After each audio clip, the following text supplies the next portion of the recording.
ان ربی قریب مجیب. اس کو پورے احساس کے ساتھ، شوق کے ساتھ، محبت کے ساتھ کہیں، ان ربی قریب مجیب، پورے یقین کے ساتھ، تاکہ آپ کی دعاؤں کے اندر ایک اثر پیدا ہو جائے، دعائیں قبول ہو جائیں. دعا مانگنے کے آداب میں سے یہ ہے کہ انسان سب سے پہلے اللہ سبحانہ تعالیٰ کی حمد و ثنا بیان کرے. ابن مسعود رضی اللہ عنہ کہتے ہیں، جب کوئی آدمی اللہ سے سوال کرنے کا ارادہ کرے، یعنی دعا مانگنے کا ارادہ کرے، نیت کرے، تو پہلے وہ اللہ کی ایسی حمد و ثنا بیان کرے جو اس کے لائق ہے، پھر نبی صلی اللہ علیہ وسلم پر درود بھیجے، اس کے بعد دعا کرے. تو گویا پہلے اللہ تعالیٰ کی تعریف، پھر درود شریف، اور پھر اپنی حاجت اور اپنا سوال. بس اس طرح کرنے سے ممکن ہوگا کہ وہ کامیاب ہو جائے، یعنی اس کی دعا پوری ہو جائے. مسند احمد کی ایک روایت میں آتا ہے، رسول اللہ صلی اللہ علیہ وسلم نے ایک آدمی کو نماز میں دعا کرتے ہوئے سنا کہ اس نے نہ اللہ عز و جل کا ذکر کیا اور نہ ہی نبی صلی اللہ علیہ وسلم پر درود پڑھا، یعنی جو آخر میں ہم اتحیات میں پڑھتے ہیں. تو رسول اللہ صلی اللہ علیہ وسلم نے فرمایا، اس نے جلد بازی سے کام لیا. پھر اسے بلایا اور اسے اور دوسروں سے فرمایا، جب تم میں سے کوئی شخص نماز پڑھے تو پہلے اپنے رب کی تعریف و ثنا کرے.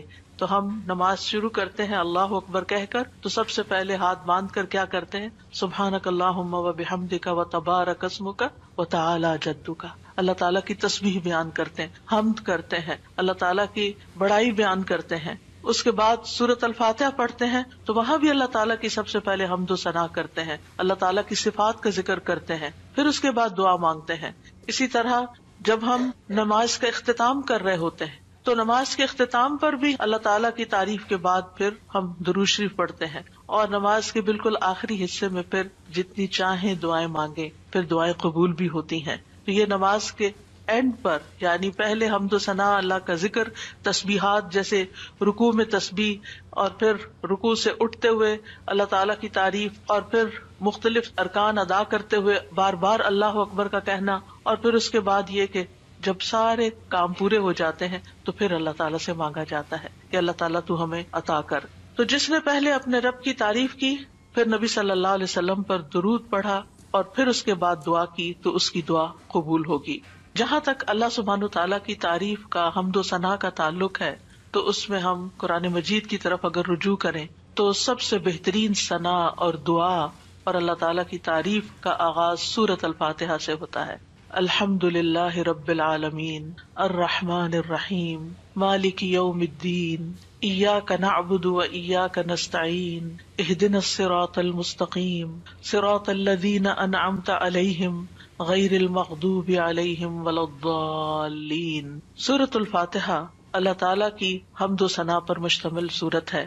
رسول اللہ صلی اللہ علیہ وسلم نے فرمایا، اللہ تعالیٰ فرماتے ہیں، اور یہ حدیث قدسی ہے، کہ نماز یعنی سورۃ الفاتحہ میرے اور میرے بندے کے درمیان نصف نصف تقسیم کر دی گئی ہے، اور میرے بندے کے لیے وہ ہے جو وہ مانگے.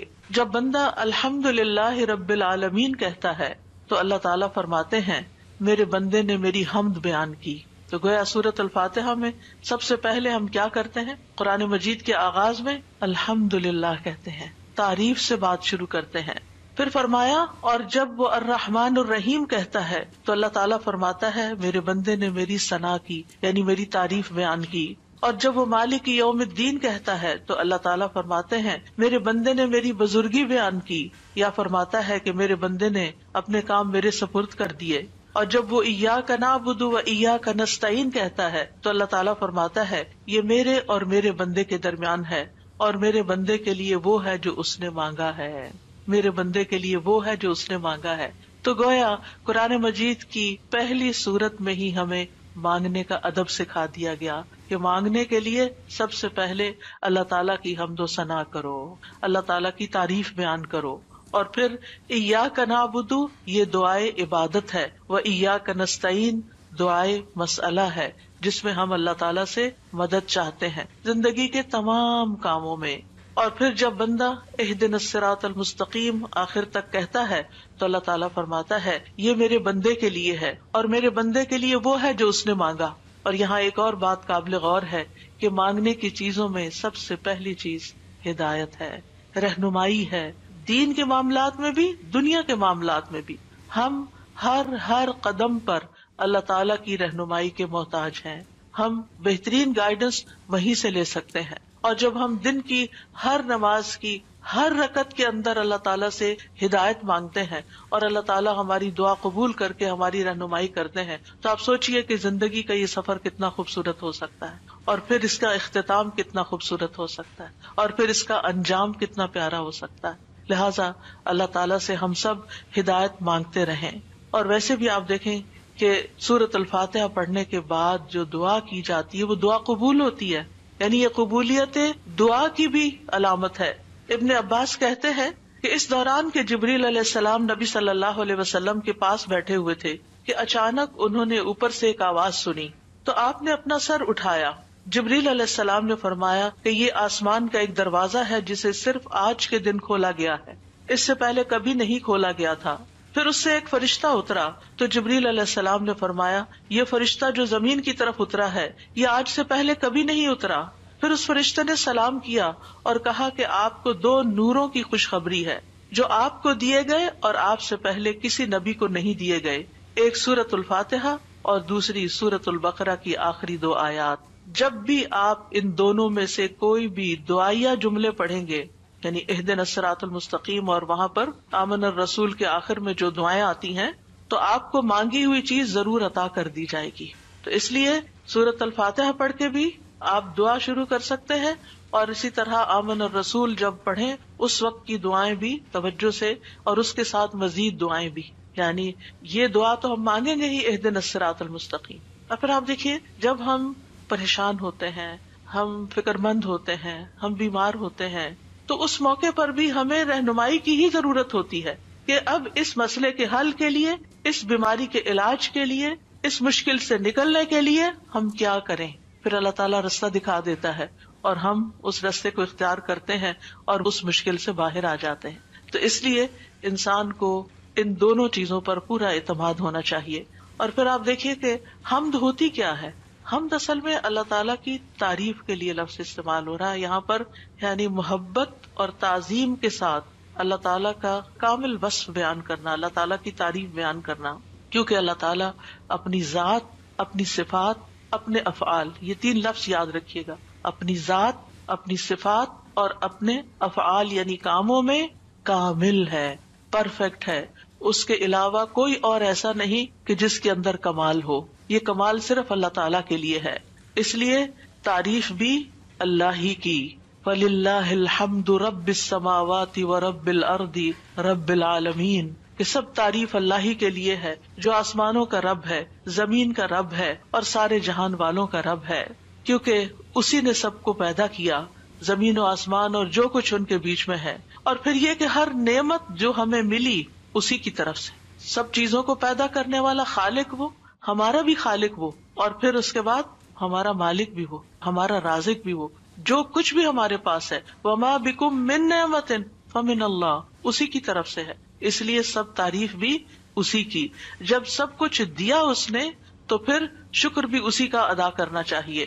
اور پھر آپ دیکھیے کہ ہدایت کا سبب جو کتاب اللہ ہے وہ بھی اللہ نے ہمیں دی، لہٰذا اس پر بھی اللہ تعالیٰ کی تعریف. تو اللہ تعالیٰ نہ صرف یہ کہ دنیا میں بلکہ آخرت میں بھی تعریف کا حقدار ہے. الحمد للہ الذی لہ ما فی السماوات وما فی الارض وَلَهُ الْحَمْدُ فِي الْآخِرَةِ وَهُوَ الْحَكِيمُ الْخَبِيرُ. سب تعریف اللہ کے لیے ہے کہ جو کچھ آسمانوں میں ہے اور جو کچھ زمین میں ہے سب اسی کا ہے، اور آخرت میں بھی سب تعریف اسی کے لیے ہے. وہی کمال حکمت والا، ہر چیز کی خوب خبر رکھنے والا ہے. اور پھر اللہ تعالیٰ کی صفات کا جو ذکر ہے کہ کیوں نہ اس کی تعریف کی جائے، کیونکہ وہ تو مہربان ہے، رحمان اور رحیم ہے. اور اللہ تعالیٰ کی 100 رحمتیں ہیں جن میں سے صرف ایک اس دنیا کے لیے، باقی 99 آخرت کے لیے. اس لیے تعریف دنیا میں بھی اللہ کی اور آخرت میں بھی. اور پھر مالک یوم الدین بھی وہی ہے کہ جس دن ہمارے اعمال کا فیصلہ ہوگا، اس لیے تعریف اسی کی کہ اس نے یہ فیصلہ اپنے ہاتھ میں رکھا ہے. اور پھر ہم اسی کی عبادت کرتے ہیں. جس رب کی اتنی صفات ہو پھر اس کی عبادت کیوں نہ کی جائے، اور اسی سے ہم مدد چاہتے ہیں اور سب سے پہلے ہدایت چاہتے ہیں، اور پھر انعام یافتہ لوگوں میں شامل ہونا چاہتے ہیں. ان لوگوں میں نہیں جن پر رب ناراض ہے، اور ان میں بھی نہیں کہ جو بھٹکے ہوئے لوگ ہیں. تو سورۃ الفاتحہ میں جہاں دعا کا ادب بیان ہو رہا ہے وہاں اللہ تعالیٰ کی صفات کا بھی ذکر ہے، کیونکہ فَلِلَّهِ الْأَسْمَاءُ الْحُسْنَى فَادْعُوهُ بِهَا، سب اچھے اچھے نام اللہ کے ہیں، لہٰذا ان ناموں کے ساتھ اس کو پکارو، یعنی اس کی صفات بیان کر کے، اس کی تعریف کر کے اس کو پکارو۔ نبی صلی اللہ علیہ وسلم جب صبح کے وقت اٹھتے تھے اور تہجد کی نماز شروع کرتے تھے تو اس وقت ہاتھ باندھ کر دعا پڑھتے تھے، یعنی اذا قام من اللیل یتہجد قال، اس وقت کیا پڑھتے؟ اللہم لک الحمد، اللہ سب تعریف تیرے ہی لیے ہے، انت قیم السماوات والارض ومن فیہن ولک الحمد لک ملک السماوات والارض ومن فیہن ولک الحمد انت نور السماوات والارض ولک الحمد انت الحق ووعدک الحق ولقاؤک حق وقولک حق والجنۃ حق والنار حق والنبیون حق ومحمد صلی اللہ علیہ وسلم حق والساعۃ حق۔ اس کے بعد دعا کرتے اللہم لک اسلمت وبک آمنت وعلیک توکلت وإلیک انبت وإلیک خاصمت وإلیک حاکمت فاغفر لی ما قدمت وما اخرت وما اسررت وما اعلنت انت المقدم وانت المؤخر لا الہ الا انت۔ یہ تھا آپ کی دعا مانگنے کا انداز۔ کتنی زیادہ پہلے اللہ تعالیٰ کی تعریف کی اور پھر اس کے بعد اپنا آپ اللہ تعالیٰ کے سپرد کیا، اور آخر میں جو معصوم عن الخطا ہے نبی صلی اللہ علیہ وسلم، جن کی کوئی غلطیاں ہی نہیں، کوئی گناہ ہی نہیں، وہ کیا مانگ رہے ہیں؟ ایک چیز مانگ رہے ہیں، کیا؟ فاغفر لی ما قدمت وما اخرت وما اسررت وما اعلنت، اللہ تو مجھے بخش دے، میرے اگلے پچھلے پوشیدہ اور ظاہری گناہوں کو معاف کر دے، تو ہی پہلے تھا اور تو ہی آخر میں ہوگا، تیرے سوا کوئی معبود نہیں۔ نبی صلی اللہ علیہ وسلم کے تہجد کے وقت کی اس دعا سے ہمارے لیے سیکھنے کی کیا بات ہے کہ دعا کا ایک بڑا حصہ کس پر مبنی ہونا چاہیے؟ اللہ تعالیٰ کی تعریف پر مبنی ہونا چاہیے۔ لیکن ہم نے کبھی یہ دعا کا سلیقہ سیکھا ہی نہیں، اللہ تعالیٰ کی یہ تعریف کبھی اس طرح کی ہی نہیں۔ ہمیں صرف اپنا آپ ہی یاد رہتا ہے، صرف اپنے مسائل یاد رہتے ہیں، صرف اپنی پریشانیوں کا ذکر رہتا ہے، اللہ تعالیٰ کی حمد و ثنا ہم بھولے رہتے ہیں۔ اور پھر یہ کہ اللہ سبحانہ و تعالیٰ کی حمد و ثنا کا حق ادا نہیں ہو سکتا جتنی بھی ہم کریں، اس لیے جو اللہ کے پیارے بندے ہوتے ہیں وہ اللہ تعالیٰ کی حمد و ثنا میں زیادہ وقت لگاتے ہیں۔ تو آج سے جو سیکھنے کی بات ہے، جو ٹیک ہوم میسج ہے، وہ یہ کہ ہم اگر چاہتے ہیں کہ اللہ تعالیٰ ہماری مشکلات آسان کرے، ہمیں بخش دے دنیا میں بھی اور آخرت میں بھی، تو پھر اللہ کی تعریف بیان، اللہ کی توحید بیان کریں، اللہ تعالیٰ کی حمد بیان کریں، اللہ تعالیٰ کی تکبیر بیان کریں، اللہ تعالیٰ کی تسبیح بیان کریں۔ اور پھر ہم دیکھتے ہیں کہ قیامت کے دن اللہ تعالیٰ نبی صلی اللہ علیہ وسلم کو سفارش کرنے سے پہلے اپنی حمد سکھائیں گے۔ یعنی ایک تو دنیا کے دعائیں ہیں نا جو دنیا میں ہم مانگتے ہیں، اور آخرت میں اس بات کی دعا کہ اللہ تعالیٰ آپ حساب کتاب قائم کر دیں، یہ بھی ایک دعا ہوگی نا، یہ سفارش ایک دعا ہے۔ لیکن اس سفارش سے پہلے کیا ہوگا؟ یعنی قیامت کے دن جب لوگ پریشان ہوں گے، انبیاء کے پاس جائیں گے تو انبیاء ان کو آگے بھیجتے جائیں گے، حتیٰ کہ لوگ محمد صلی اللہ علیہ وسلم کے پاس آئیں گے۔ تو حدیث میں آتا ہے کہ وہ کہیں گے تم سب محمد صلی اللہ علیہ وسلم کے پاس جاؤ، اللہ نے ان کے اگلے پچھلے سب گناہ معاف فرما دیے ہیں، تو وہ سب میرے پاس آئیں گے، تو میں سب کو لے کر اللہ کی بارگاہ میں حاضر ہونے کی اجازت چاہوں گا۔ اجازت ملنے پر سجدے میں گر پڑوں گا۔ عاجزی دیکھیے، ہمبلنس دیکھیے، اور جب تک اللہ چاہے گا میں سجدے میں ہی رہوں گا، یعنی جتنا اللہ پسند کرے گا اتنی دیر میں جھکا ہی رہوں گا۔ ہمارے سجدے کیسے ہوتے؟ ٹھونگے مار رہے ہوتے اوپر نیچے، بس تھوڑی سی ایکسرسائز۔ حکم ہوگا اے محمد اپنا سر سجدے سے اٹھاؤ، مانگو دیے جاؤ گے، کہو سنا جائے گا، اور سفارش کرو تمہاری سفارش قبول کی جائے گی۔ میں اپنا سر اٹھاؤں گا اور اللہ کی وہ حمد کروں گا جو مجھے اس کی طرف سے سکھائی جائے گی، یعنی اس دن سکھائی جائے گی، اور وہ حمد وہیں ملے گی، اور ان الفاظ سے حمد کریں گے۔ یعنی وہ حمد آج ہمیں نہیں پتا، آپ کو بھی نہیں پتا، اس وقت آپ کو سکھائی جائے گی، یعنی وہ ایسی حمد ہوگی جو اس سے پہلے کبھی نہیں ہوگی۔ اور پھر اللہ تعالیٰ کی حمد کے بعد آپ دعا کریں گے اور پھر حساب کتاب شروع ہو جائے گا۔ کیسا ہے وہ دن جس سے ہم غافل رہتے ہیں، جس کو ہم بھولے رہتے ہیں۔ اگر اس دن کی فکر لگ جائے تو دنیا کی ساری پریشانیاں ختم ہو جائیں، سارے دکھ دور ہو جائیں، سارے مسئلے ہی ختم ہو جائیں، کوئی مسئلہ ہی نہ رہے۔ اس لیے ہم سب کو اس رمضان میں جو سیکھنے کی بات ہے وہ یہ کہ دعائیں تو ہم کریں گے، لیکن اس سے زیادہ ہم اللہ تعالیٰ کی حمد و ثنا بیان کریں گے. اللہ تعالیٰ کی حمد و ثنا کے دو حصے ہیں، ایک تسبیح ہے اور ایک تحمید ہے. اللہ سبحانہ تعالیٰ نے اپنی تسبیح اور تحمید دونوں کا حکم دیا ہے. سورۃ الحجر میں آتا ہے فسبح بحمد ربک، یعنی حمد کے ساتھ اور کیا کرو؟ تسبیح کرو. وکم من الساجدین، اور سجدہ کرنے والوں میں سے ہو جائیں. سورۃ النصر میں آتا ہے فسبح بحمد ربک واستغفرہ انہ کان توابا. آپ اپنے رب کی حمد کے ساتھ اس کی تسبیح کیجیے اور اس سے بخشش طلب کیجیے، یقیناً وہ بڑا توبہ قبول کرنے والا ہے. سورۃ الواقعہ میں آتا ہے فسبح باسم ربک العظیم. سورۃ الاعلی میں آتا ہے سبح اسم ربک الاعلی، یعنی باقاعدہ تسبیح کا حکم دیا گیا ہے. ایک اور جگہ آتا ہے وسبح بحمد ربک بالعشی والابکار، صبح و شام اپنے رب کی حمد کے ساتھ تسبیح کیجیے. اللہ تعالیٰ اہل ایمان کو بھی حکم دیتے ہیں، مجھے اور آپ کو بھی حکم دیتے ہیں، یا ایھا الذین آمنوا اذکروا اللہ ذکرا کثیرا وسبحوہ بکرۃ واصیلا. اے ایمان والو، اللہ کو بکثرت یاد کرو اور صبح و شام اس کی تسبیح کیا کرو. کیوں؟ اس لیے کہ اللہ سبحانہ تعالیٰ نے خود اپنی تسبیح بیان کی ہے. سبحان الذی اسری بعبدہ لیلا من المسجد الحرام الی المسجد الاقصی. فرشتے اس کی تسبیح بیان کرتے ہیں، یسبحون بحمد ربہم. انبیاء اس کی تسبیح بیان کرتے ہیں. رسول اللہ صلی اللہ علیہ وسلم اللہ تعالیٰ کی تسبیح بیان کرتے تھے. کائنات کی ہر چیز اللہ کی تسبیح بیان کر رہی. وَإِن مِّن شَيْءٍ إِلَّا يُسَبِّحُ بِحَمْدِهِ وَلَٰكِن لَّا تَفْقَهُونَ تَسْبِيحَهُمْ. یہ زمین جس پر ہم بیٹھے ہیں یہ بھی اللہ کی تسبیح کرتی ہے. یہ آسمان جس کو ہم دیکھتے ہیں وہ بھی اللہ کی تسبیح کرتا ہے. ایک ایک ذرہ اللہ کی تسبیح کر رہا ہے، ایک ایک ذرہ. الیکٹرونز اور پروٹونز بھی اللہ کی تسبیح کر رہے ہیں.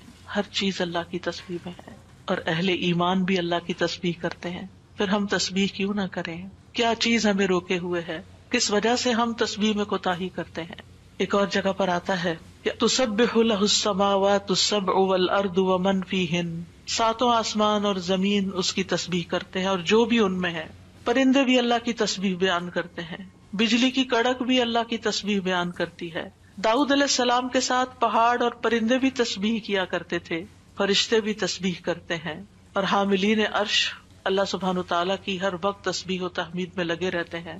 الذین یحملون العرش ومن حولہ یسبحون بحمد ربہم. کیا زبردست کام ہے ان کا، جن کو سب سے اعلیٰ ترین ڈیوٹی دی گئی ہے کہ وہ عرش الہی کو اٹھا کے رکھے. وہ فرشتے جو عرش اٹھائے ہوئے ہیں اور جو اس کے ارد گرد ہیں، سب اپنے رب کی حمد کے ساتھ اس کی تسبیح بیان کرتے ہیں. قیامت کے دن بھی وہ ایسا ہی کریں گے. وَتَرَى الْمَلَائِكَةَ حَافِّينَ مِنْ حَوْلِ الْعَرْشِ يُسَبِّحُونَ بِحَمْدِ رَبِّهِمْ. اس دن آپ دیکھیں گے کہ فرشتے عرش کے گرد حلقہ باندھے اپنے رب کی تعریف کے ساتھ تسبیح کر رہے ہیں. اور عبادت کے آغاز میں بھی اور اختتام پر بھی، دن کے آغاز پر بھی اور دن کے اختتام پر بھی ہمیں تسبیح کا حکم ہے. تمام مخلوقات کے رزق کی کنجی ہے تسبیح. اللہ تعالیٰ کے محبوب ترین کلمات ہیں سبحان اللہ والحمد للہ ولا الہ الا اللہ واللہ اکبر. اللہ سبحانہ تعالیٰ کو ہم سے زیادہ کوئی چیز محبوب نہیں. رسول اللہ صلی اللہ علیہ وسلم نے فرمایا ہم سے بڑھ کر کوئی چیز اللہ تعالیٰ کو زیادہ محبوب نہیں. لہذا تسبیح اور حمد دونوں ہی ہونی چاہیے. تسبیح سے تقدیر بھی بدل جاتی ہے. یونس علیہ السلام کو کس بنا پر اتنی بڑی مشکل سے نجات ملی؟ فلولا ان کان من المسبحین للبث فی بطنہ الی یوم یبعثون. اگر یہ بات نہ ہوتی کہ وہ تسبیح کرنے والوں میں سے تھا تو یقیناً وہ اس کے پیٹ میں یعنی مچھلی کے پیٹ میں اس دن تک رہتا جس میں لوگ اٹھائے جائیں گے. یعنی اگر وہ تسبیح نہ کرتے تو اس مشکل سے نجات نہ ملتی. تو بہت سی مشکلات سے نجات کا ذریعہ ہے تسبیح کرنا. اور وہ اپنی تسبیح میں کیا پڑھتے تھے؟ لا الہ الا انت سبحانک انی کنت من الظالمین.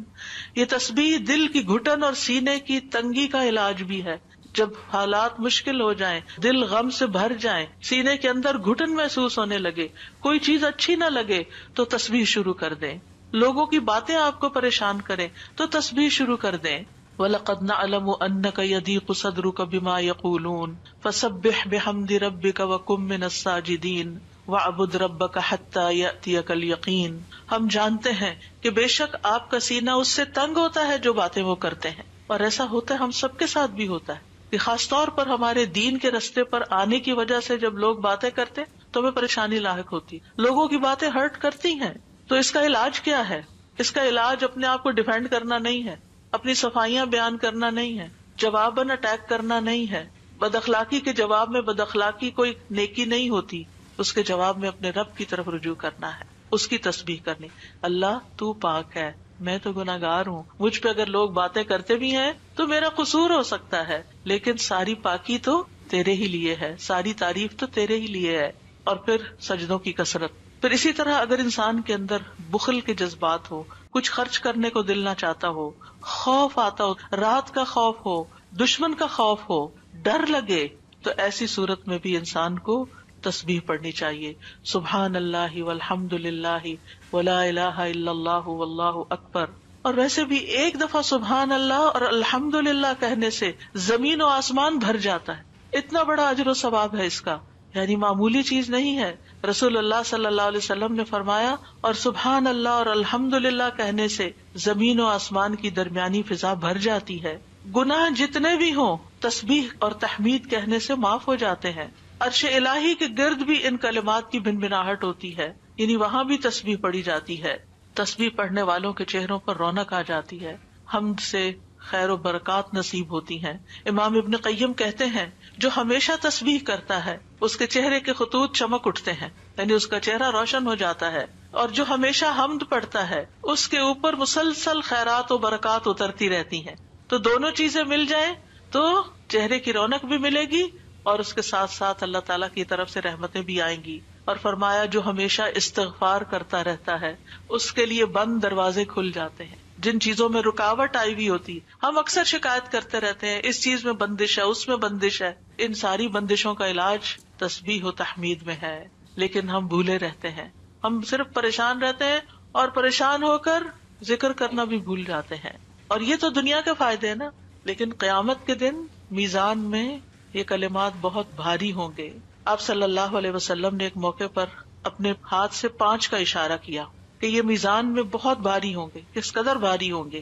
اور پھر فرمایا، سبحان اللہ والحمد للہ ولا الہ الا اللہ واللہ اکبر. اور 5ویں چیز، مسلمان کا فوت ہونے والا نیک بیٹا، اس کا باپ ثواب کی امید کے ساتھ اس پر صبر کرے.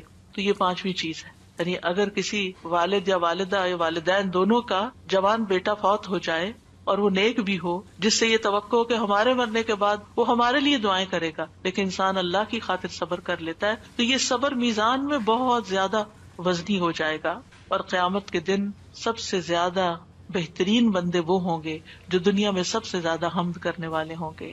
اللہ کی تسبیح اور تحمید کے مسنون کلمات بھی ہیں جو نبی صلی اللہ علیہ وسلم نے خود سکھائے.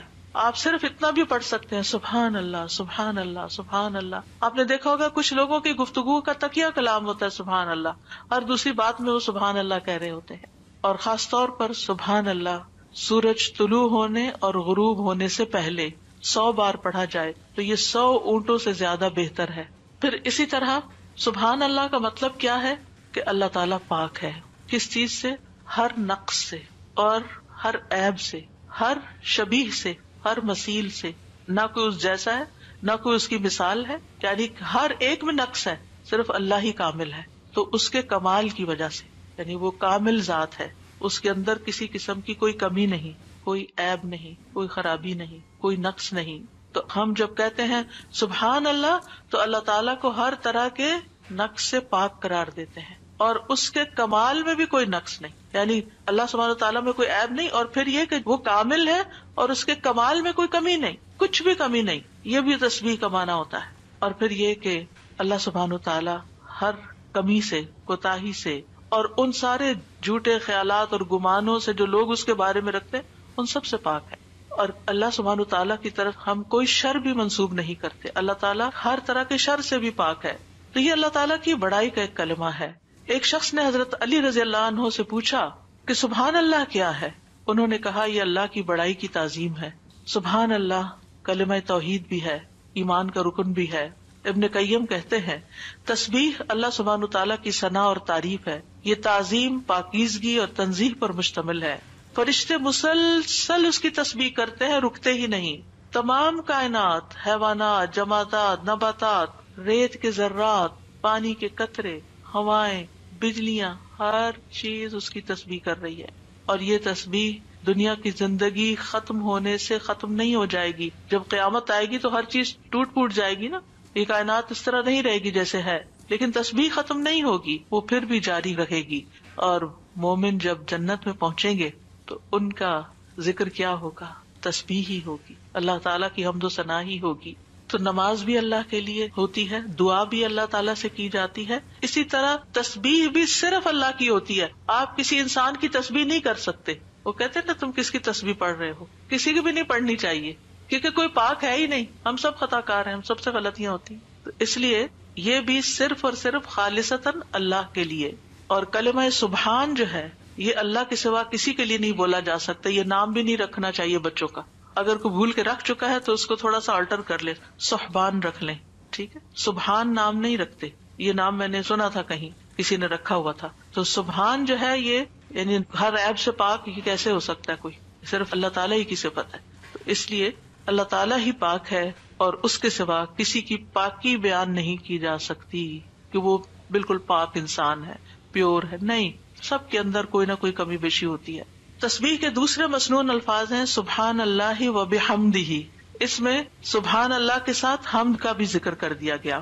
رسول اللہ صلی اللہ علیہ وسلم سے پوچھا گیا کون سا کلام افضل ہے؟ آپ نے فرمایا جو اللہ نے اپنے فرشتوں اور بندوں کے لیے چنا ہے، یعنی سبحان اللہ و بحمدہ. تو بات میں پھر شروع سے جا کے ملاؤں گی کہ یہ خالی تسبیح پہ کوئی لیکچر میں نہیں دے رہی. یہ دعا مانگنے سے پہلے آپ نے جو کلمات ادا کرنے ہیں، جو اذکار کرنے ہیں، جو تسبیحات پڑھنی ہیں، یہ ان کی وضاحت ہو رہی ہے کہ یہ بہترین دعائیں ہیں ایک طرح سے. یعنی اگر آپ صرف اللہ تعالیٰ کی تعریف بیان کرتے رہیں اور کچھ بھی نہ کہیں تو آپ کو وہ ساری خیر مل جائے گی جو آپ چاہتے ہیں اور اس سے بھی زیادہ. دعا مانگنے میں ہم عام طور پر صرف ایک چیز کو دعا سمجھتے ہیں اور وہ یہ ہے کہ اللہ سے کسی چیز کا سوال کرنا. وہ صرف 1% ہے. اللہ تعالیٰ سے دعا کے مختلف طریقے ہیں اور اسی میں سے ایک اس کی حمد و ثنا بیان کرنا، بلکہ کچھ مانگنے سے پہلے تو لازمی طور پر اس کی حمد و ثنا کرنا. تو سبحان اللہ کہنا جو ہے یہ توحید کی انتہا ہے کہ اللہ تعالیٰ کو ان عیوب سے پاک قرار دینا جو اس کے شان کے لائق نہیں. اور پھر یہ کہ کوئی بھی چیز جو اللہ تعالیٰ کی عظمت کے خلاف ہے، کوئی بات، کوئی کام، کوئی اشارہ، کوئی چیز، ان سب کو بھی نگیٹ کرنا. اب اس میں آپ دیکھیں کہ ہم ایک طرف سبحان اللہ کہتے ہیں کہ اللہ تعالیٰ ہر عیب سے پاک ہے، دوسری طرف کہتے ہیں وہ بحمدہ اور اس کی تعریف بیان کرتا ہوں. یعنی ایک میں ہم نگیٹ کرتے ہیں ہر برائی کو، اس سے ہر عیب کو، اور دوسرے میں ہم اس کی صفات بیان کرتے ہیں، اس کی تعریف کرتے ہیں. تو تعریف مکمل ہی تب ہوتی ہے جب آپ تسبیح بھی کریں اور حمد بھی کریں. تو سبحان اللہ کو الحمدللہ کے ساتھ ملا کر پڑھنے کی فضیلت زیادہ ہے. یعنی ویسے تو آپ صرف سبحان اللہ سبحان اللہ سبحان اللہ بھی کہہ سکتے ہیں، لیکن یہ آدھی بات ہے. لیکن جب آپ کہتے ہیں سبحان اللہ و بحمدہ، ابن تیمیہ کہتے ہیں کہ تسبیح تحمید کا ساتھی ہے، یہ ساتھ ہی آنی چاہیے، یعنی تعریف بھی ساتھ ہونی چاہیے. تیسرا ورژن ہے سبحان اللہ و بحمدہ سبحان اللہ العظیم. پاک ہے اللہ اپنی حمد کے ساتھ، پاک ہے اللہ جو بہت عظمت والا ہے.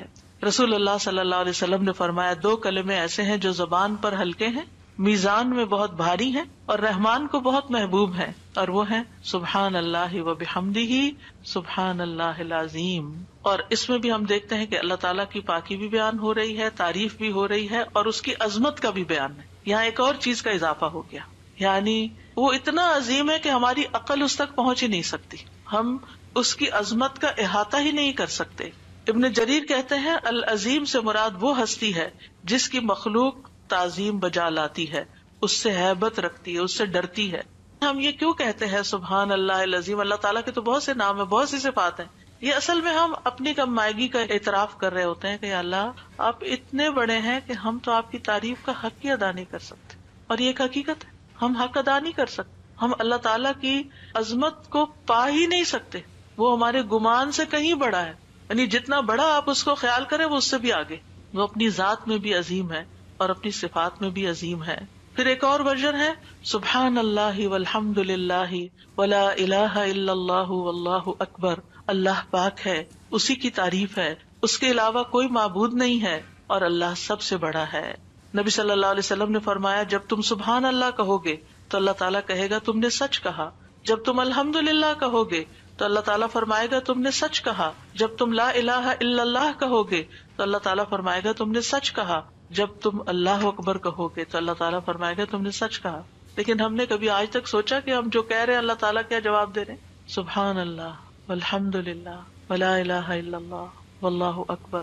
یعنی ایک طرف ہم اللہ تعالیٰ کو پاک قرار دیتے ہیں، پھر اس کی تعریف بیان کرتے ہیں اس کی تمام صفات کمال و جمال کے ساتھ، پھر اللہ تعالیٰ کی توحید بیان کرتے ہیں لا الہ الا اللہ کہہ کر، اور پھر اللہ اکبر کہہ کر کیا کہتے ہیں کہ اللہ تعالیٰ سب سے بڑا معبود، سب سے بڑا ہے. یعنی سب سے بڑے کا کیا مطلب ہے؟ جن بھی چیزوں سے ہم امپریس ہو جاتے ہیں، جن کی بڑائی اور ہیبت ہمارے دل میں آ جاتی ہے، جن کے بارے میں ہمارا یہ عقیدہ یہ خیال بن جاتا ہے کہ یہ بڑی چیز ہے، اللہ ان سب سے بڑا ہے. یعنی اللہ کے مقابلے میں یا اللہ سے بڑھ کر کسی اور کی بڑائی ہے ہی نہیں، اور ہمارے دل میں بھی نہیں ہونی چاہیے، وہ نکل جانی چاہیے. جب ہم اللہ اکبر کہتے ہیں تو ہمیں واقعی اللہ کو بڑا مانتے ہوئے کہنا چاہیے، صرف زبان سے الفاظ نہیں دہرانے. بعض اوقات ہم کسی کے پاس بہت دولت دیکھتے ہیں یا سنتے ہیں کہ اچھا اتنا، پچھلے دن ایسے ہی کسی کے بارے میں گزرتے گزرتے میں نے دیکھا کہ ان کے پاس فلاں چیز 500 کروڑ کی ہے. ان کا اچھا، اب کتنے ہی لوگ ہوں گے کہ جو دیکھ دیکھ کے واو کر رہے ہوں گے کہ 500 کروڑ، ہوئے ہوئے ہوئے. یہ انسان کی کمزوری ہے. اپنے جیسے انسانوں کے پاس اگر کوئی چیز دیکھتا ہے، اگر آپ کہیں کہ فلاں کے پاس ایک گھر بھرا ہوا سونے کا ہے، ان کا اچھا، ہم دوسروں کے مال و دولت سے امپریس ہو جاتے ہیں. پھر اسی طرح ہم کسی کے علم، کسی کی ڈگریاں، اس کے پاس 4 PhD ہے، اچھا ہم متاثر ہو جاتے ہیں. فلاں اتنا بڑا، فلاں یونیورسٹی کا پروفیسر ہے، فلاں سائنٹسٹ ہے، فلاں شاعر ہے، فلاں ڈاکٹر ہے.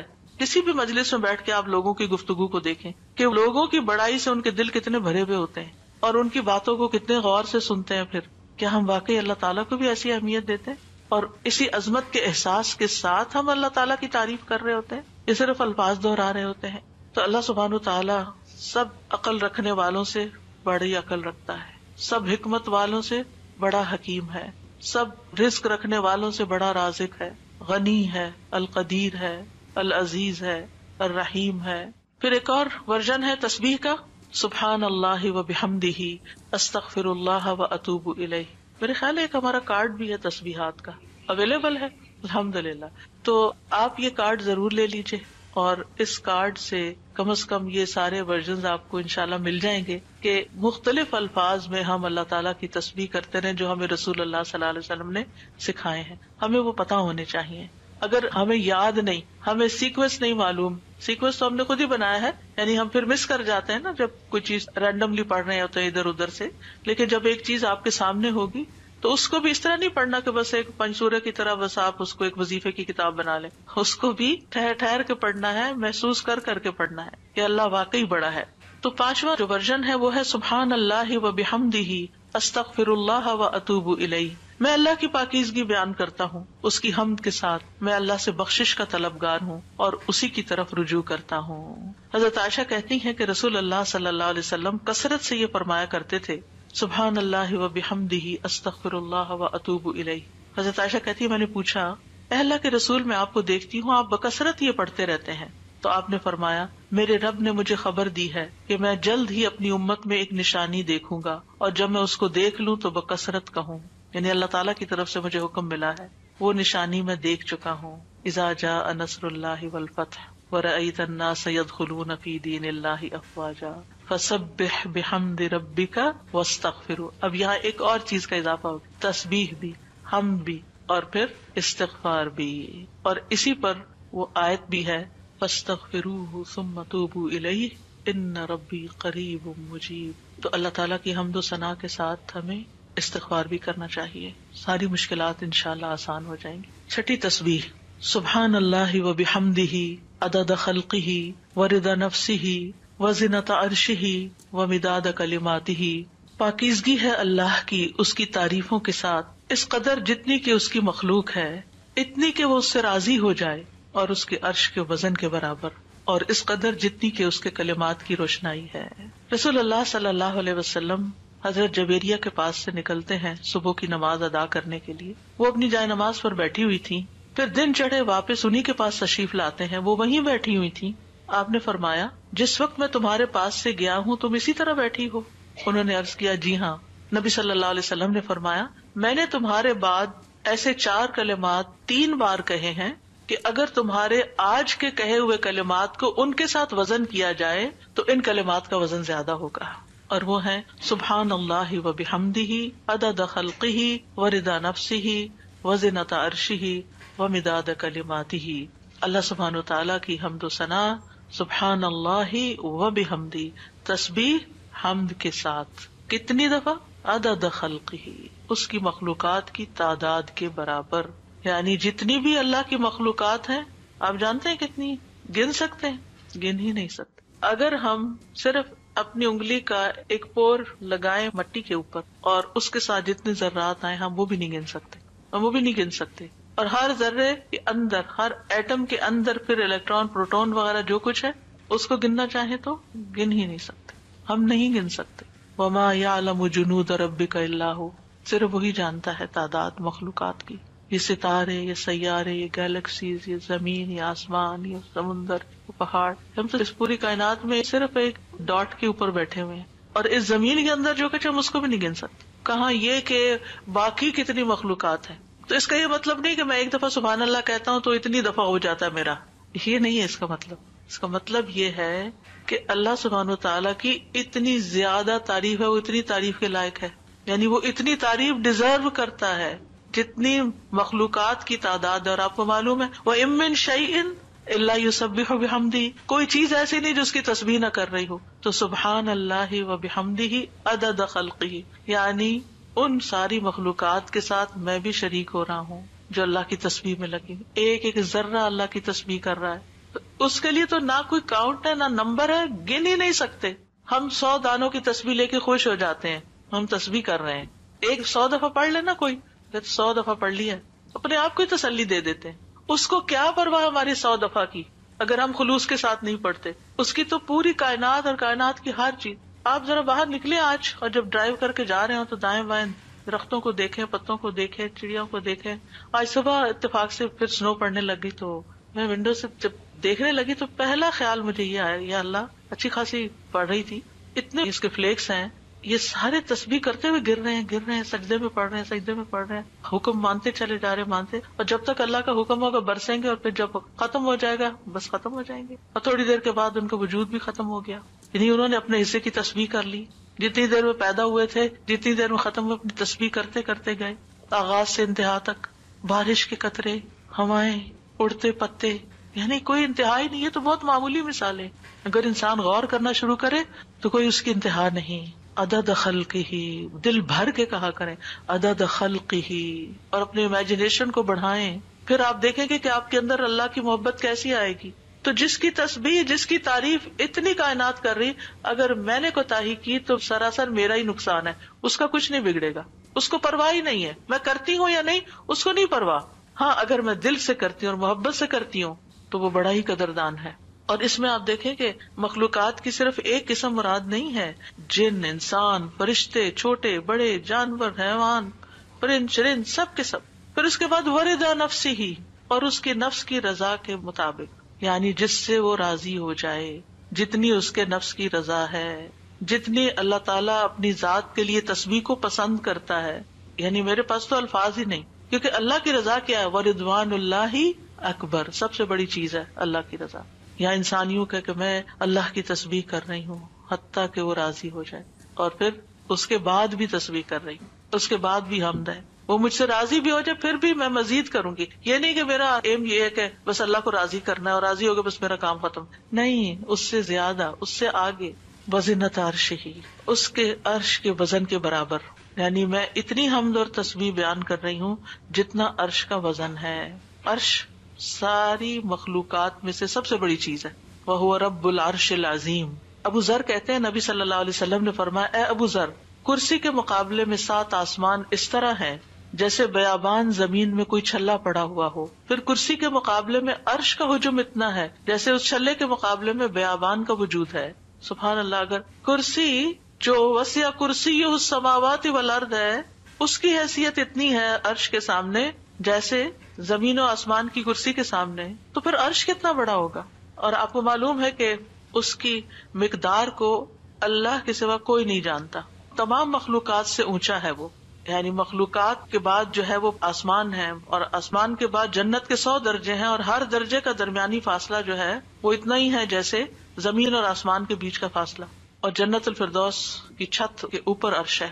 اسی لیے حضرت آسیہ نے کہا تھا رب ابنی لی عندک بیتا فی الجنہ، کہ قرب ہی قرب ہو، کیونکہ اس قرب میں لذت ہے، اس کو قریب محسوس کرنے میں اصل مزہ ہے. اور حقیقت یہ ہے کہ اس دنیا میں سب سے زیادہ خوبصورت احساس، سب سے زیادہ لذت والی چیز رب کی معرفت ہے. یہ سب سے بڑی حقیقت ہے، سب سے بڑا ٹروتھ ہے. جو اپنے رب کو پا لیتا ہے اور اپنے رب کے قرب کو محسوس کر لیتا ہے، پھر اس کے سامنے دنیا کی ہر نعمت چھوٹی ہو جاتی ہے، ہر مسئلہ چھوٹا ہو جاتا ہے، کیونکہ اس نے پا لیا ہے جس کو پانا چاہیے تھا، جس کے لیے وہ بھیجا گیا تھا دنیا میں، اس نے اس کو پا لیا. تو بہرحال اللہ تعالیٰ کے عرش کے وزن کے برابر اس کی حمد و ثنا. ومداد کلماتی ہی، کلمات سے مراد اللہ کا وہ کلام ہے جس کے ساتھ اللہ نے اپنے رسولوں کے ساتھ کلام کیا، جو کتابوں کی شکل میں اتارا، جو اس کے لوح محفوظ میں ہے. یہ کلام، اس کی وسعت کیا ہے؟ قرآن مجید میں آتا ہے قل لو کان البحر مدادا لکلمات ربی لنفد البحر قبل ان تنفد کلمات ربی ولو جئنا بمثلہ مددا. کہہ دیجئے اگر سمندر میرے رب کی باتوں کے لیے سیاہی بن جائے تو یقیناً سمندر ختم ہو جائے گا اس سے پہلے کہ میرے رب کی باتیں ختم ہوں، اگرچہ ہم اس کے برابر اور سیاہی لے آئیں. دوسری جگہ پر آتا ہے 7 ابحر، 7 سمندر بھی مزید آ جائیں تو خشک ہو جائیں گے لکھ لکھ کر، لیکن رب کے کلمات ختم نہیں ہوں گے. اس کے برابر اللہ کی تعریف. اور یہاں پر ایک طرح سے بطور مبالغہ سب چیزوں کی مثال دی گئی ہے، ورنہ اللہ کی تعریف تو اس سے بھی زیادہ، اس کا تو کوئی شمار ہی نہیں کر سکتا. پھر ہم اپنی ساری زندگی میں کتنی تسبیح کر رہے ہیں، کیا کر لیا ہم نے؟ کچھ بہت بڑا مارکا مان لیا. پھر کس بات کا غرور، کس بات کا تکبر کہ ہم کیا چیز ہیں، ہم کتنے نیک ہیں، یہ تو خیال آنا بھی نہیں چاہیے. حاملین عرش، جو فرشتے عرش اٹھائے ہوئے ہیں، وہ اللہ تعالیٰ کی تسبیح بیان کرتے ہیں اور کہتے ہیں ماں عبدنا کا حق کا عبادت، ہم نے آپ کی عبادت کا حق ہی ادا نہیں کیا. وہ اللہ کی عظمت کو جانتے ہیں نا، اس لیے کہتے ہیں کہ ہم نے عبادت کا حق ادا نہیں کیا. ہم اللہ تعالیٰ کی عظمت کو نہیں جانتے، ہم اللہ کی معرفت نہیں رکھتے، لہٰذا ہم بڑی تسلی میں ہیں کہ ہم نے تو عبادت کر لی، ہم تو ساری نیکیاں کر لیں، یہ بھی کر لیے، یہ بھی کر لیے، یہ بھی خانے پورے کر لیے. اور 7ویں تسبیح اللہ اکبر کبیرہ والحمد للہ کثیرا وسبحان اللہ بکرۃ واصیلا. بہت ہی خوبصورت کلمات ہیں. اللہ سب سے بڑا ہے، بہت بڑا، اور تمام تعریف اللہ کے لیے ہے بہت زیادہ، اور تسبیح اللہ ہی کے لیے ہے صبح اور شام. ابن عمر کہتے ہیں ہم رسول اللہ صلی اللہ علیہ وسلم کے ساتھ نماز پڑھ رہے تھے کہ لوگوں میں سے ایک آدمی نے کہا اللہ اکبر کبیرہ والحمد للہ کثیرا وسبحان اللہ بکرۃ واصیلا. تو رسول اللہ صلی اللہ علیہ وسلم نے فرمایا یہ اس طرح کے کلمات کہنے والا کون ہے؟ تو لوگوں کی جماعت میں سے ایک آدمی نے عرض کیا اللہ کے رسول میں ہوں.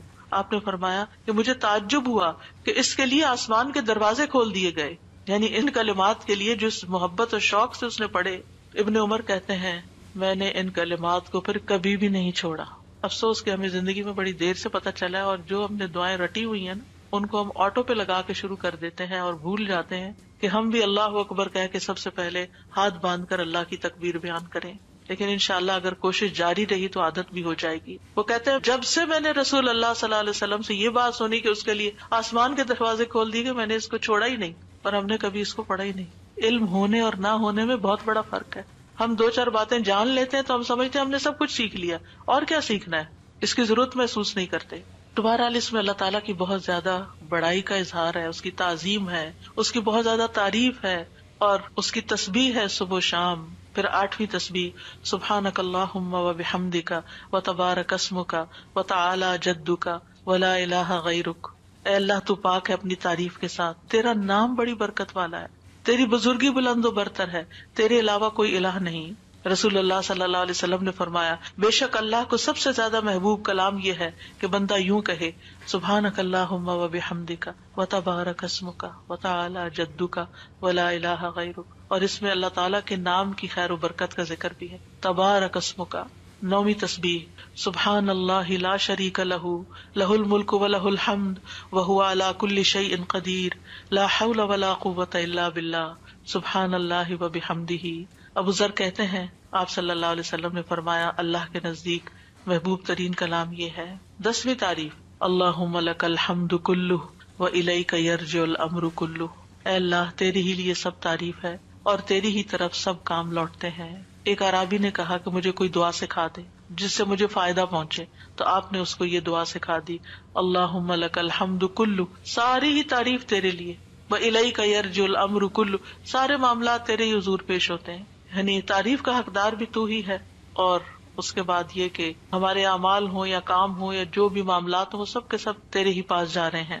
اور پھر اللہم ربنا لک الحمد ملء السماوات وملء الارض وملء ما شئت من شیء بعد، اے اللہ، اے ہمارے رب، تیرے ہی لیے ہر قسم کی تعریف ہے جس سے کہ آسمان بھر جائیں، زمین بھر جائے، اور ہر وہ چیز بھر جائے جسے تو چاہے کہ وہ بھر جائے۔ رسول اللہ صلی اللہ علیہ وسلم یہ دعا مانگا کرتے تھے، اور یہ دعا جو ہے اس میں اللہ تعالیٰ کی حمد ہے جس کو کوئی شمار نہیں کر سکتا۔ اور پھر سبحان اللہ عدد ما خلق، آپ سب بھی پڑھیے میرے پیچھے، سبحان اللہ عدد ما خلق، سبحان اللہ ملء ما خلق، سبحان اللہ عدد ما فی الارض والسماء، سبحان اللہ ملء ما فی السماء والارض، سبحان اللہ ملء ما خلق، سبحان اللہ عدد ما احصا کتابہ، وسبحان اللہ ملء کل شیء۔ میں اللہ کی پاکیزگی بیان کرتا ہوں ان چیزوں کی گنتی کے برابر جو زمین و آسمان میں ہے، میں اللہ کی اتنی پاکیزگی بیان کرتا ہوں جس سے وہ چیزیں بھر جائیں جو آسمان و زمین میں۔ کیا کہا؟ اتنی پاکیزگی بیان کرتا ہوں کہ جس سے ہر وہ چیز بھر جائے جو آسمانوں اور زمین میں ہے۔ اتنی بھر بھر کے میں تعریف کر رہا ہوں اللہ کی۔ میں اللہ کی پاکیزگی بیان کرتا ہوں جس سے اس کی مخلوقات بھر جائیں۔ میں اللہ کی پاکیزگی بیان کرتا ہوں ان چیزوں کی گنتی کے برابر جن کو اس نے اپنی کتاب میں شمار کیا، یعنی لوح محفوظ میں۔ اور میں اللہ کی اتنی پاکیزگی بیان کرتا ہوں جس سے ہر چیز بھر جائے۔ اور یہ خوبصورت ترین دعا ہے اللہ تعالیٰ کی تعریف کی۔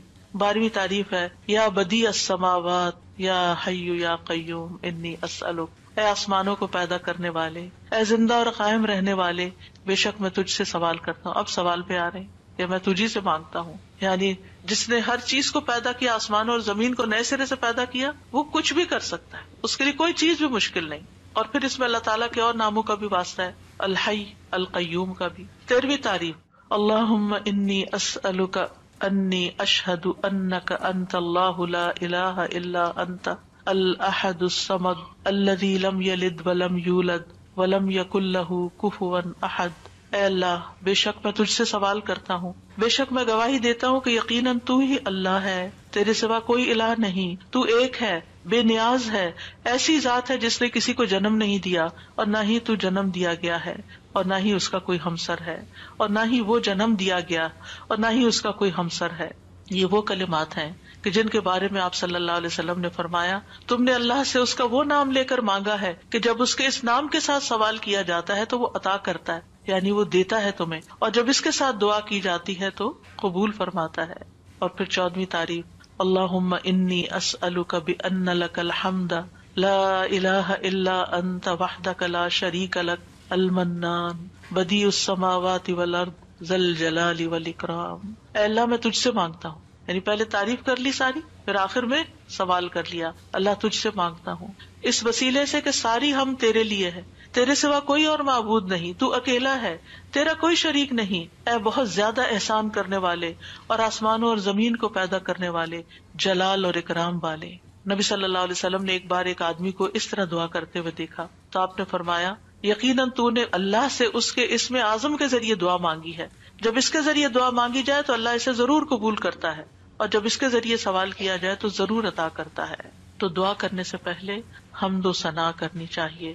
پہلی دفعہ احساس ہوا استاذہ کہ ایسے ہی ہم دل میں اللہ تعالیٰ سے باتیں کرتے ہیں نا، تو ایسے ہی بس بے دھڑک ایک دعا کرنا شروع کی اور ایک دم I just stopped in my tracks۔ میں نے کہا سبحان اللہ، مجھے تصویر سے ادب جیسے ایک لفظ یاد رہ گیا کہ ادب بھی نہیں ہے کہ کس طرح سے مانگنا ہے۔ ٹھیک ہے، الحمدللہ ایک ہماری ایک ہوتی ہے انفارمل کانورسیشن اللہ تعالیٰ سے، لیکن ادب اور پھر اس کے ساتھ جو ایک عاجزی اور ایک جو فارمل ایک پورا، اور اسپیشلی نماز کے اندر یہ چیز بہت زیادہ محسوس ہوئی کہ کیا پڑھ رہے ہیں اور کیسے پڑھ رہے ہیں، اس چیز کا کتنا خیال کرنے کی ضرورت ہے۔ تو بہت الحمدللہ فائدہ مند تھا۔ الحمدللہ۔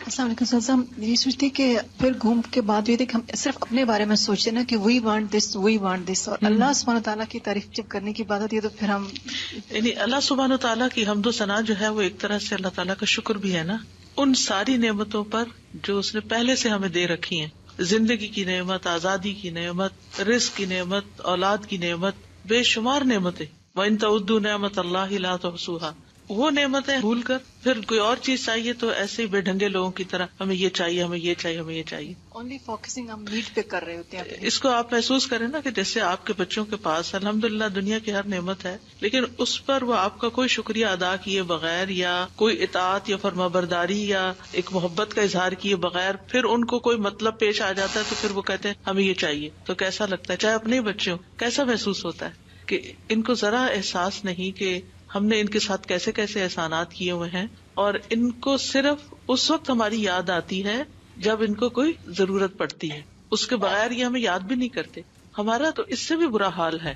اور وہ کیا کہ ہم اللہ تعالیٰ کا صحیح معنوں میں ذکر بھی نہیں کرتے، یاد بھی نہیں کرتے، شکر بھی ادا نہیں کرتے، اور پھر اس کے بعد صرف اس وقت اس کے پاس آتے ہیں جب ہماری کوئی ضرورت ہوتی ہے، اور اس میں بھی ادب کا خیال کیے بغیر ہم بس پھر جو ہمارا دل چاہتا ہے ہم جیسے تیسے کہہ دیتے.